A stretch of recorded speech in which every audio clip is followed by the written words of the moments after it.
अजय मेरू का सोनार किला, इतिहास और रहस्य की दास्तान, भाग 1। अजमेर में प्रसिद्ध किला तारागढ़ किला है, जिसे कई लोक कथाओं में सोनार किला भी कहा जाता है, क्योंकि सूरज की रोशनी में इसकी दीवारें सुनहरी आभा देती हैं। नीचे दी गई कहानी इतिहास और लोक कथाओं का मिश्रण है, जिसमें तथ्य और कल्पना दोनों शामिल हैं। सुनहरी दीवारों के पीछे की परछाइयां अरावली की ऊंची पहाड़ियों पर बसा अजमेर का तारागढ़ किला सदियों से वीरता, विश्वासघात और रहस्यों का साक्षी रहा है।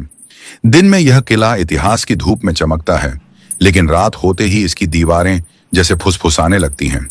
बीते युगों की चीखें, अधूरी प्रतिज्ञाएं और अनकहे श्राप। लोग कहते हैं कि पूर्णिमा की रात जब चांद अपनी चांदी बिखेरता है, तब किले की सुनहरी दीवारें अचानक धुंधली पड़ जाती हैं और किले के सबसे पुराने बुर्ज से किसी स्त्री के रोने की धीमी आवाज आती है। अध्याय 1। अजयपाल का स्वप्न। 8वीं शताब्दी। इतिहास के पन्ने बताते हैं कि 8वीं शताब्दी में चौहान वंश के राजा अजयपाल चौहान ने अजय मेरू, आज का अजमेर, की स्थापना की। उन्होंने इस किले का निर्माण अपनी राजधानी की रक्षा के लिए कराया। पहाड़ी की चोटी पर बना यह दुर्ग उस समय अभेद्य माना जाता था। कहते हैं, जब किले की नींव रखी जा रही थी, तब एक साधु ने राजा को चेतावनी दी, राजन, यह किला शक्ति देगा, पर इसकी नींव में जो दबेगा वह कभी शांति नहीं पाएगा। राजा ने इसे अंधविश्वास समझकर अनदेखा कर दिया, किंतु लोक कथा कहती है कि किले की नींव को मजबूत करने के लिए एक गुप्त बलि दी गई थी, एक नवविवाहिता स्त्री की, जिसका नाम सूर्यमाला था।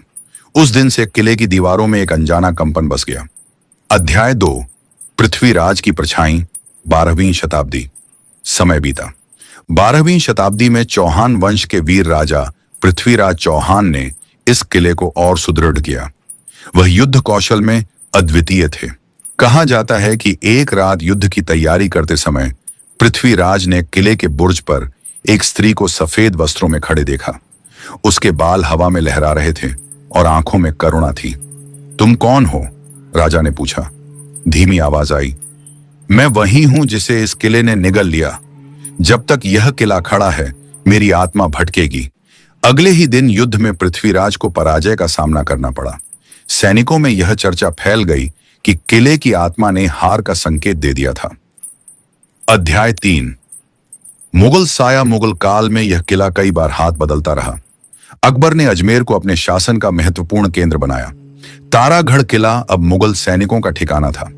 एक मुगल सूबेदार मिर्जा कासिम ने अपने सैनिकों से कहा, यहां रात को अजीब आवाजें आती हैं, पहरा दोगुना कर दो। उस रात पहरेदार यूसुफ ने देखा कि किले के पुराने कुएं के पास धुंध छाई हुई है।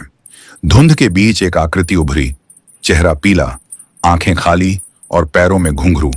घुंघरुओं की आवाज किले की पत्थर की दीवारों से टकराकर गूंजने लगी। सुबह यूसुफ बेहोश मिला। उसने केवल इतना कहा, वह रो रही थी, वह अभी भी रो रही है। अध्याय 4। अंग्रेजों का रहस्य।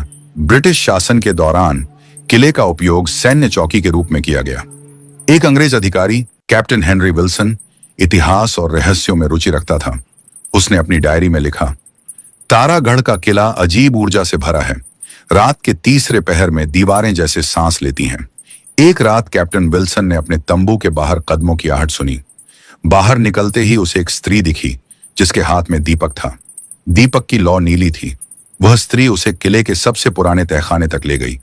तहखाने में एक पत्थर की दीवार पर खून से लिखा था, मैं मुक्त नहीं हूं।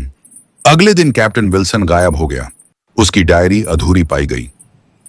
अध्याय 5। वर्तमान का सच।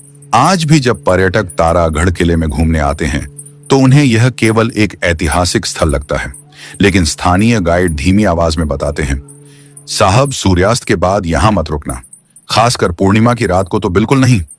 कई लोगों ने दावा किया है कि उन्होंने एक स्त्री को बुर्ज पर खड़े देखा है। कुछ ने घुंघरुओं की आवाज सुनी है और कुछ ने पुराने कुएं से आती करुण चीखें।